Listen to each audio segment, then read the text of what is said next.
I hope for what I can't see. I hope for what I can't see. Good morning, my brothers and sisters. When you look at what we living in, things that's happening all around us, more that's going to come. You see a lot of suffering. This title might seem weird to some folks, but I know those who are on guard, you know what I mean by this.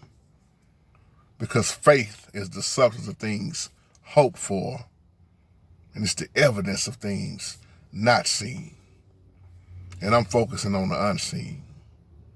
We walk by faith and not by sight. Romans chapter 8. When you look at chapter 8 of Romans, you can easily sum it up with suffering and hope. And when you get down to verse 31, it says, if God is before us, who could be against us? What should we say about all these things? It don't matter how bad it's going to get.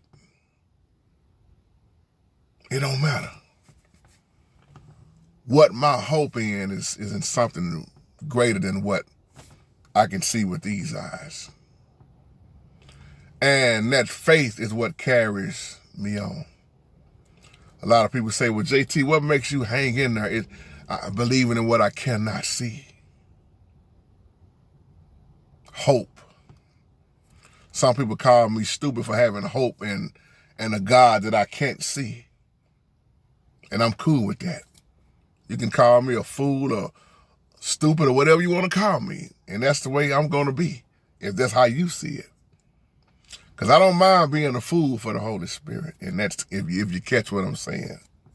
I don't mind you calling me foolish and stupid because you don't see what I see. Now, if you don't want to believe that the Holy Spirit is real, that's your business. But you're not going to convince me otherwise that the Holy Spirit does not exist.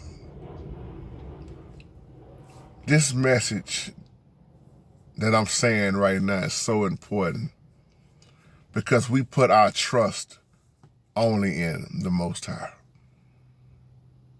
You see what's going on day by day. More and more people are jumping out of the faith. More and more people have decided to follow the satanic system. A lot of more people are going to give up hope in the Holy Spirit. And it's people that you know around you. Some of them you wouldn't think would ever get to the point where they would give up and jump out of this race. But it's happening. But suffering and hope. When you look at all that we suffer and go through, we haven't went through nothing compared to what Christ went through. No. He had it worse than all us. Didn't nobody hang us on no cross. Or some may say a tree. The beatings, the lied on, the nails in the hands, the torture, the thorns, the crowns, the crown of thorns in his head. I ain't went through that. But when I look at what he went through for me, for you, there's no turning back for me.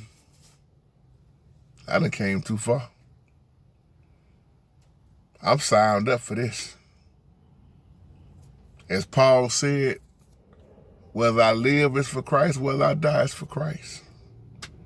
But how many people are really willing to let go all the foolishness, their crazy lifestyle, certain friends, certain people, period, to follow to the end? Those that endure to the end shall be saved. That's the message for this morning. I love you. Hang in there, because you can't have a testimony without a test. Look at the first part of that word, test. Shalom.